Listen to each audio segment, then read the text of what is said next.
Olá, professores e amigos que estão nos assistindo. É um prazer estar com vocês. Eu sou o pastor Jason, coordenador geral da nossa escola bíblica na Assembleia de Deus, cidade de Blumenau. Estamos aqui para mais uma pré-aula da nossa lição da CPAD. Estamos estudando o terceiro trimestre. E a lição de hoje é a lição de número 7. Estaremos tratando sobre a necessidade do novo nascimento. Na verdade, é uma das lições que nós precisaremos, dentro da sala de aula, trabalhar com muita ênfase, de forma muito esclarecedora e, ao mesmo tempo, de forma muito séria. Por quê? Porque é uma temática extremamente importante, extremamente essencial. Ela é indispensável para a vida do cristão que deseja viver a eternidade com Cristo Jesus. Então estaremos trabalhando sobre a necessidade do novo nascimento.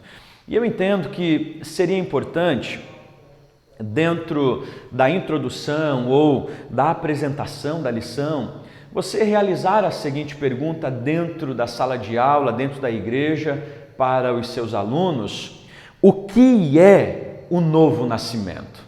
E aí, dê liberdade para que eles comentem. Novo nascimento é estar na igreja. Ok, então eu ser nascido de novo significa que é eu estar dentro de uma igreja. E vai anotando, anote o que eles vão comentando. Novo nascimento é obedecer às tradições, às leis. Anote dentro se você tiver o quadro, enfim, algo disponível, para que posteriormente você possa estar trabalhando o que é e o que não é novo nascimento. Então é importante você realizar esse feedback para que você também já tenha uma clareza sobre o real conhecimento dos seus alunos, dos irmãos, com relação a essa temática. A introdução da nossa lição, eu trago a seguinte questão: a maior necessidade para a vida do homem não é outra, senão o novo nascimento. Por que colocarmos o novo nascimento como uma necessidade vital, urgente e indispensável para todo aquele que deseja vivenciar o reino dos céus? E aí nós precisamos trabalhar o seguinte: se a pessoa não nascer de novo, a sua fé, a sua religião, a sua esperança é vã. Se o homem não nascer de novo, então nós podemos declarar que ele não verá e também não entrará no reino de Deus. E inclusive a sua esperança com relação à eternidade, ela será uma esperança vazia.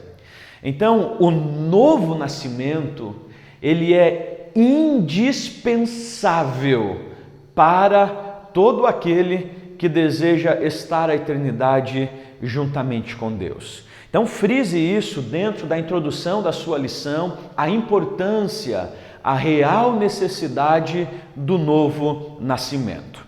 Aí a nossa lição, ela nos trará dentro do primeiro tópico a seguinte temática: um líder religioso bem intencionado.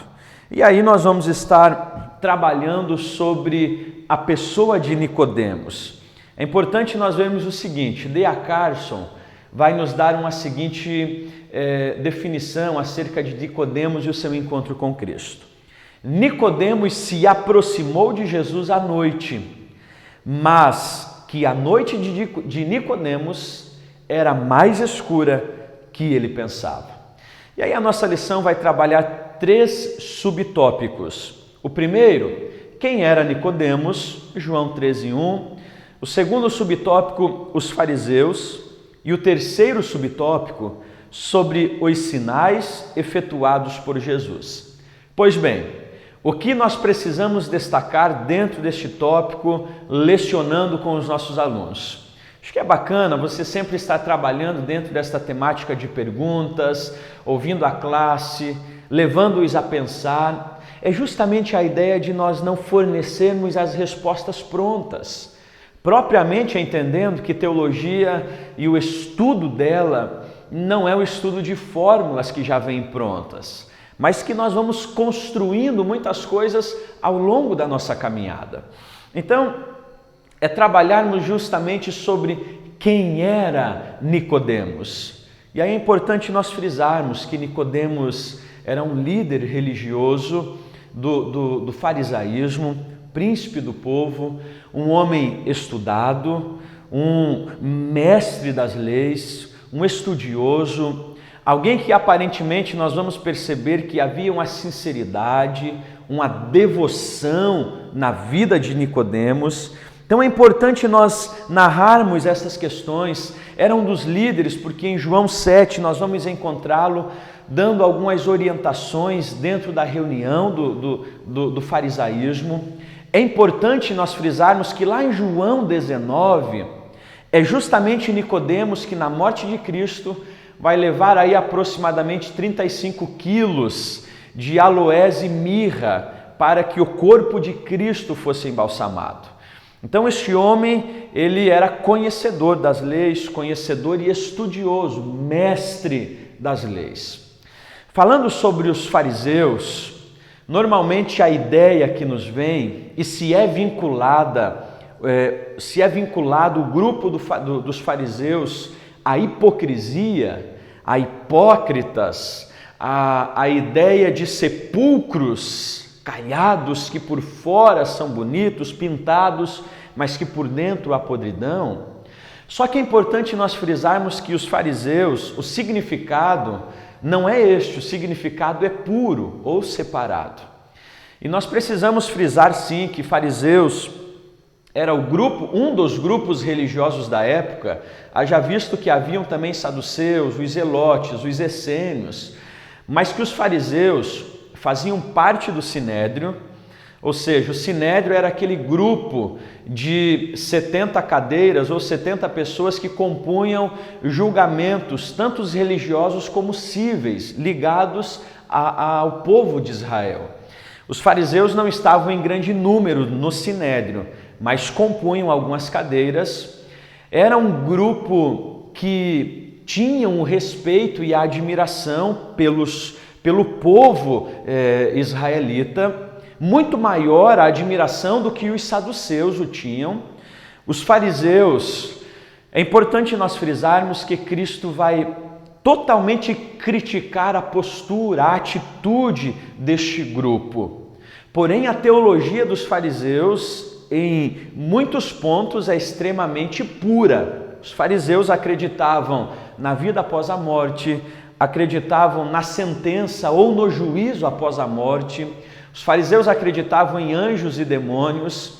Então é importante nós perceber que o grande problema, e frisar isso dentro da nossa classe, o grande problema relacionado ao grupo dos fariseus é justamente o abismo ou a dissociação entre teoria e prática. Ensinavam algo, mas a vivência era extremamente outra. E Nicodemos fazia parte do grupo dos fariseus. Não apenas isso, ele era um dos líderes, um dos mestres do farisaísmo. E aí o subtópico 3, é importante nós frisarmos o quê? O que levou Nicodemos a ter esta curiosidade em conhecer e desenvolver um relacionamento pessoal e próximo a Cristo? O que o levou a isto? E aí nós vamos perceber que em João 3, propriamente no versículo 2, nós vamos encontrar essa resposta.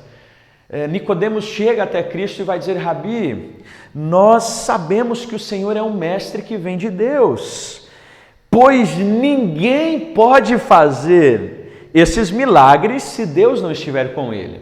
Nicodemos vai afirmar diante de Cristo que os milagres que Cristo estava realizando só era possível mediante alguém que tenha sido enviado pelo próprio Deus e que o próprio Deus estivesse com esta pessoa.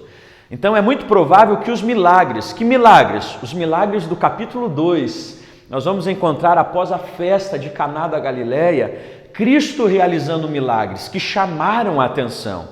Então, provavelmente, estes milagres são a causa da curiosidade, do desejo de Nicodemos em conhecer mais de Cristo, da sua doutrina e quem era esta pessoa. Este é o primeiro tópico. Aí nós seguimos para o nosso segundo tópico. E dentro do nosso segundo tópico, nós vamos trabalhar sobre o novo nascimento. Agora sim, o que é o novo nascimento?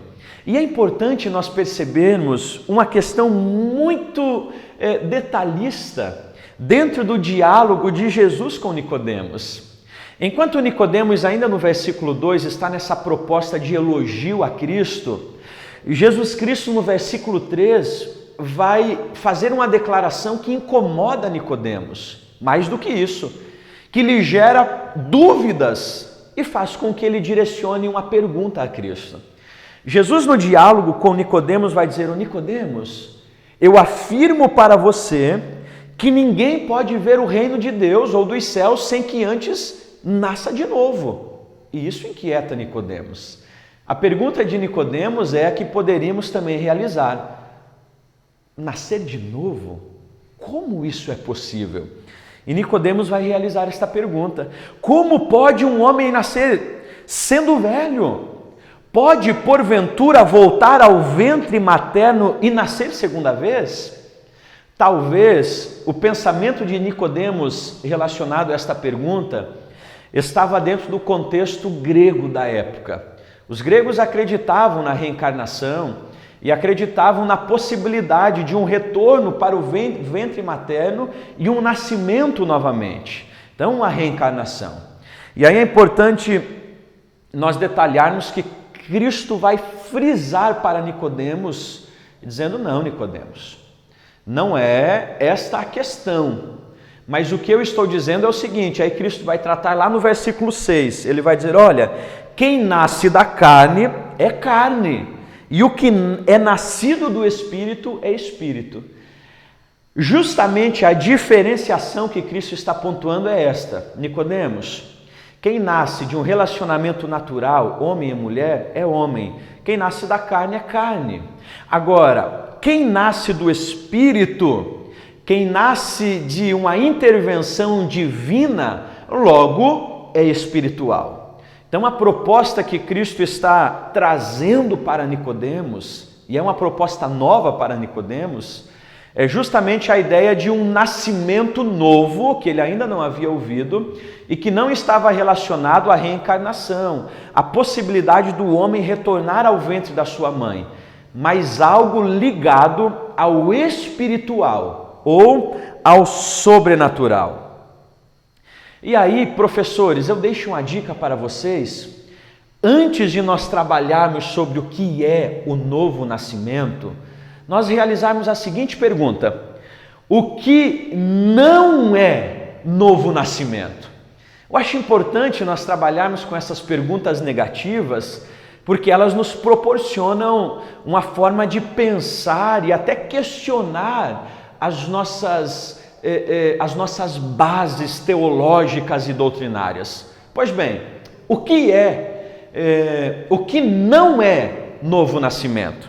E aí, com certeza, escute os seus alunos e dentro desse ponto você pode trabalhar o seguinte: primeiro, novo nascimento não é ser religioso. Gente, aqui há algo extremamente fundamental para ser trabalhado. O quê? Note que Jesus Cristo não vai falar sobre novo nascimento com a mulher adúltera, pega no ato de adultério.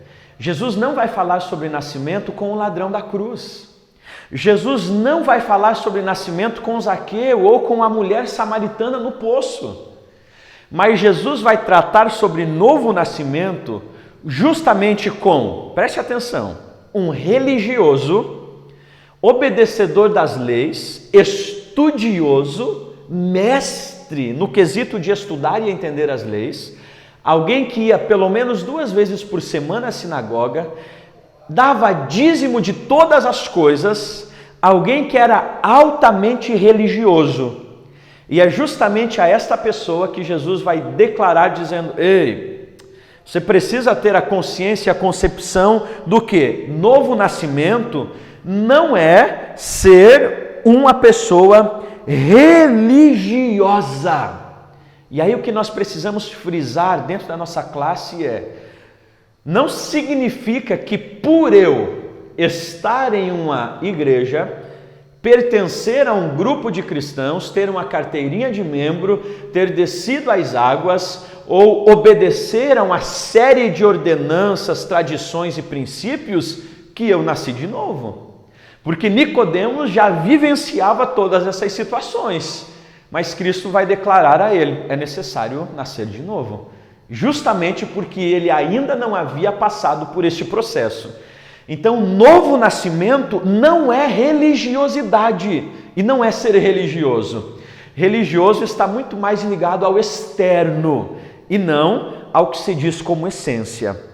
Pois bem, talvez isso choque alguns dos seus alunos. Mas espera aí, significa que eu, estando na igreja, não nasci de novo? Isso mesmo. O fato de eu obedecer a leis, a tradições, a ser dizimista, a ser alguém que sou fiel, isso não significa que eu nasci de novo? Justamente. É isso mesmo que Nicodemos, o diálogo com Cristo, estão nos ensinando. Aí a pergunta então é esta: o que é novo nascimento? Pois bem, o que é novo nascimento? Primeira questão que nós poderíamos pontuar: novo nascimento, ou nascer de novo, é uma nova disposição interna. O que significa isso? Nova disposição interna. É a partir do momento em que Deus, através do seu Espírito, vai gerar em nós a nossa natureza até então caída e ao mesmo tempo direcionada para o pecado. Agora Deus, mediante o seu Espírito, vai direcionar-nos e gerar em nós uma disposição interna para obedecermos à sua vontade e vivenciarmos um relacionamento com base não na imposição ou no medo, mas no amor e no prazer em obedecê-lo.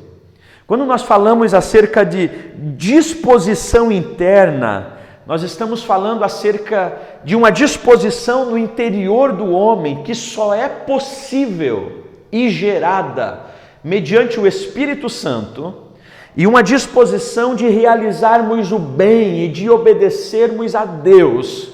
Isto não é uma reforma, isto é algo extremamente radical. É tão radical que Paulo vai dizer o seguinte: olha, aqueles que nasceram em Cristo, novas criaturas são. É a ideia de que o meu interior foi radicalmente transformado. Então, o princípio do novo nascimento não está primariamente ligado ao externo, mas ao externo, ao interno. Não está ligado ao externo, mas ao interno. A questão de uma disposição interna. Até então, havia uma disposição para o pecado. Agora, Deus, através do seu Espírito, vai gerar em mim uma disposição para obedecê-lo e renunciar ao pecado. Uma segunda questão: novo nascimento é algo radicalmente novo. O versículo 3, capítulo 3 do versículo 3, quando Jesus usa a expressão nascer de novo, esta expressão no grego é hanoten ou anoten, traz-nos a ideia de algo absolutamente novo e inédito que acontece na vida do homem. É algo sem precedentes, que nunca aconteceu e que não acontecerá igual ou novamente. Por quê? Novo nascimento é apenas em uma única vez que acontece na vida do homem, não necessitando novamente que isso aconteça. Então, Hanaton traz a ideia de algo extremamente novo. E aí está associado a ideia de alguém que estava morto e agora é ressuscitado. Então, o novo nascimento está ligado a uma ressurreição de alguém que estava morto. E aí nós vamos entender que é justamente isso que acontece no novo nascimento. Outra coisa importante para destacarmos com os nossos alunos e irmãos: quem pode operar o novo nascimento? É o meu desejo? É a minha vontade? É a minha disposição em obedecer a Deus que pode gerar o novo nascimento? Sou eu mesmo que posso nascer de novo e ter uma mudança interna? Talvez você pode questionar os seus ouvintes com essas perguntas. Mas o detalhe é: novo nascimento é uma obra do Espírito Santo. O que é isso? Esta disposição interna, esta mudança de coração, de mente, esta disposição em obedecer a Deus, submeter-se a Ele, relacionar-se com Ele, ressuscitar, não é dada a nós. Eu não tenho essa possibilidade e muito menos esta capacidade. O novo nascimento, ele é operado no homem por Deus, mediante o Espírito Santo. Aí é preciso nós lembrarmos 1 Pedro 1,3. Olha só o que diz: bendito o Deus e Pai de nosso Senhor Jesus Cristo, que segundo a sua muita misericórdia ou a sua graça, nos regenerou para uma viva esperança, mediante a ressurreição de Jesus Cristo dentre os mortos. O que Pedro está dizendo e declarando que a regeneração, o novo nascimento, o processo de mudança interna, de direção, de disposição em obedecer a Deus, este processo de algo novo, de ressurreição, não é o homem que fabrica, e muito menos instituições que com métodos ou ideias podem realizar no homem. Mas isto só é possível mediante a ação do Espírito Santo na vida do homem. Então, o novo nascimento é a ação do Espírito Santo na vida do homem. Spurgeon vai dizer o seguinte: olha, é muito mais fácil você ensinar um leão a ser vegetariano do que converter uma alma pelo esforço humano. Então nós precisamos frisar que novo nascimento não acontece por métodos humanos e muito menos por métodos institucionais ou religiosos, mas unicamente é uma ação de Deus mediante o Espírito Santo na vida do homem e da mulher. E aí o nosso outro subtópico da nossa lição, do nosso segundo tópico, vai falar sobre regeneração. O que é regeneração? E a expressão regeneração já nos traz a ideia do quê? De gerar novamente. Então, regeneração está expressando um novo nascimento. É o processo em que este homem ou esta mulher nasce novamente, é regenerado, gerado novamente, agora não da carne, mas do Espírito. Ele estava morto, mas agora ele torna-se vivo diante de Deus. Então é importante nós frisarmos muito bem isso. E aí, antes de nós seguirmos, frise muito bem dentro da sua classe. Novo nascimento, o que é?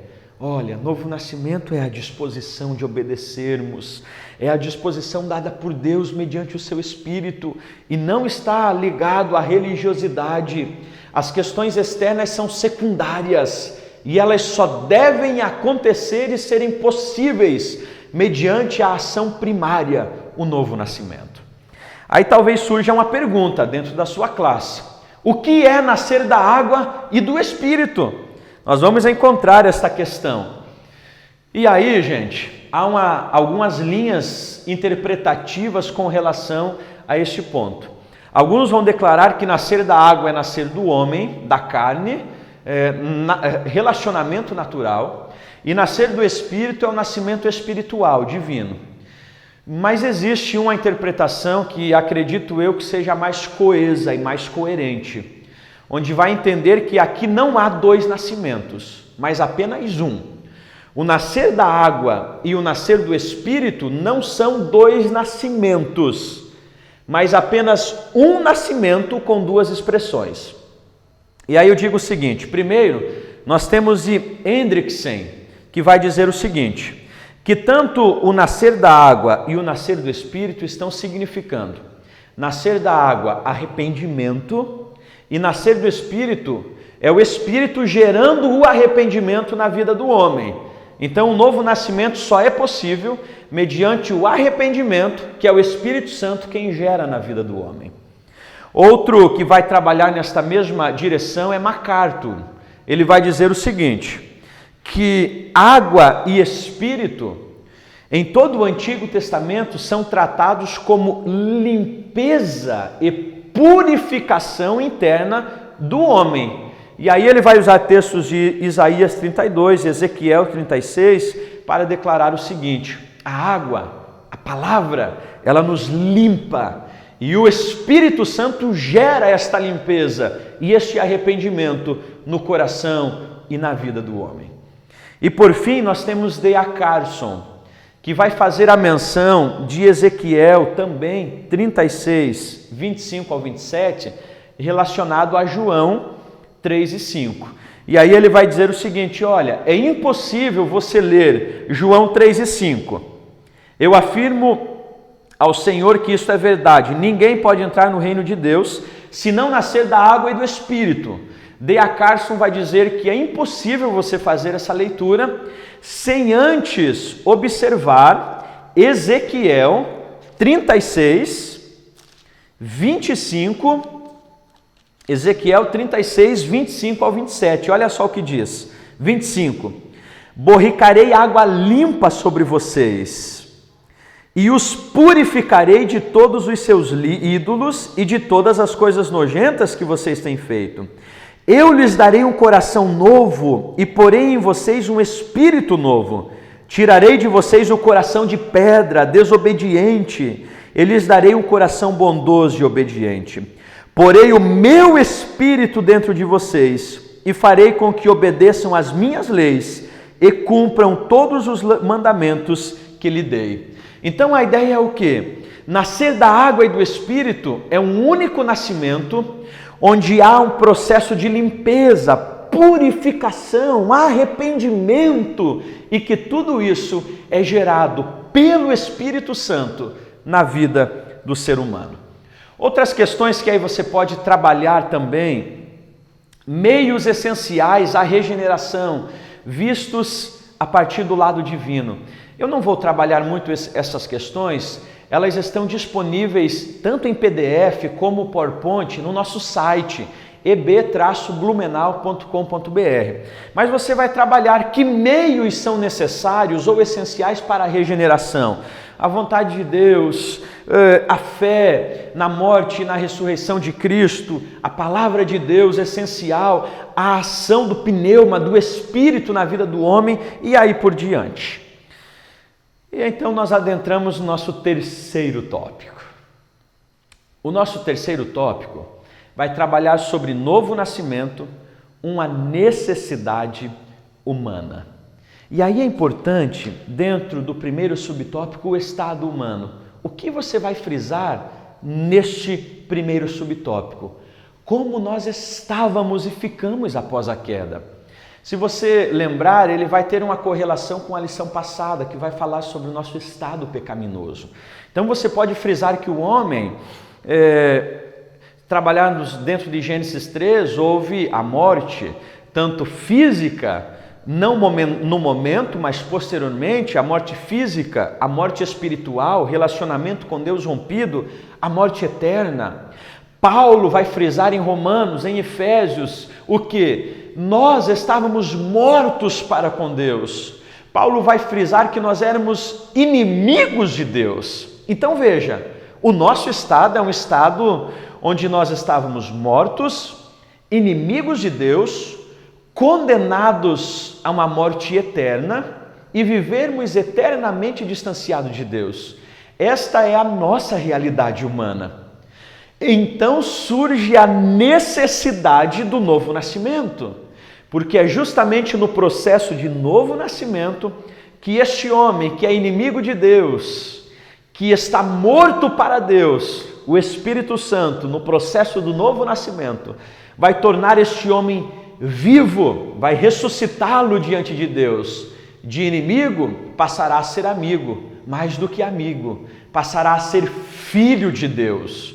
Então, a necessidade é urgencial para o novo nascimento. E aí, para a gente finalizar a nossa lição, nós vamos perceber que há dois exemplos ainda, Saulo de Tarso e o centurião Cornélio. Por que esses dois exemplos? Esses dois exemplos vão nos tratar sobre questões relacionadas ao novo nascimento. Primeiro, sobre Saulo. O que nós podemos tratar sobre Saulo? Saulo era judeu, religioso, um fariseu. Segundo ele próprio, declarando em Gálatas, fariseu que da sua idade ele excedia a todos. Um homem respeitado, um homem que obedecia às leis, externamente alguém impecável. Só que necessitava nascer de novo. Era religioso, seguia as leis, obedecia, estudioso, conhecedor das leis, respeitado, mas que ainda não havia passado pelo processo de novo nascimento. E aqui é importante, queridos professores, irmãos que nos assistem e amigos, nós entendermos que a obediência a leis, a regras, a tradições, o fato de eu estar inserido em uma comunidade evangélica, cristã ou em uma religião, não torna-me um verdadeiro cristão e alguém que nasceu de novo. E nós precisamos frisar o seguinte: a obediência, ela não gera salvação, porque se eu obedeço para ser salvo, então logo a minha salvação está embasada nas obras. Então veja, nós obedecemos porque somos salvos. A resposta do nosso novo nascimento é a nossa obediência a Deus. Então a gente precisa trabalhar isso. Saulo, com a sua obediência, ele não estava gerando salvação própria, porque muitas vezes nós temos dentro do nosso meio pessoas que acreditam que por serem bons cristãos, obedecedores, dizimistas, alguém que está ligado a uma igreja, vinculado a uma instituição, está com a salvação garantida. Pelo contrário, ele precisa passar pelo processo de novo nascimento. O segundo exemplo é o centurião Cornélio. Quem era Cornélio? Não era judeu. Era um romano, mas também um religioso, obedecia, fazia orações. Só que Cornélio dá-nos a entender que o embasamento da sua salvação estava nas obras, na caridade. Cornélio era um homem de boas obras, boas ações, boas caridades. E aí, quando Deus envia Pedro a Cornélio, é porque Cornélio necessitava nascer de novo. O que esse texto nos traz como verdade? Que as nossas boas obras, elas jamais serão embasamentos para a nossa salvação.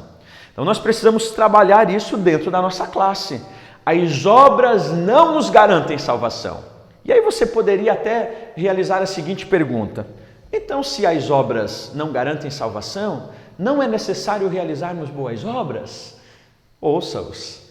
E então depois trabalhe que as obras, na verdade, elas são reflexos do novo nascimento. Ou melhor, elas devem ser reflexo do novo nascimento. Eu pratico boas obras pelo resultado do novo nascimento que o Espírito Santo operou em minha vida. Tá? Então a gente precisa trabalhar essas duas questões dentro da classe. E aí finalizamos a nossa conclusão. Eu finalizo com uma frase de Martinho Lutero dizendo: é preciso deixar de lado os pensamentos próprios, a sabedoria própria, as opiniões próprias e ouvir somente a palavra, por meio da qual é criado em ti um coração novo, sem a tua contribuição, como o novo ser no corpo da mãe. Então nós precisamos frisar que o processo do novo nascimento, ele não acontece pela autorregeneração, mas é Deus, mediante o Espírito Santo, gerando em nós uma mudança radical e levando-nos a ser novas criaturas. Foi bom estar com você nesses momentos, nesta nossa pré-aula. Qualquer dúvida, qualquer sugestão, nós temos o nosso site que você pode entrar nele, realizar a sua pergunta, realizar as suas dúvidas. Espero que tenhamos contribuído para a sua pré-aula. Que Deus te abençoe em Cristo Jesus.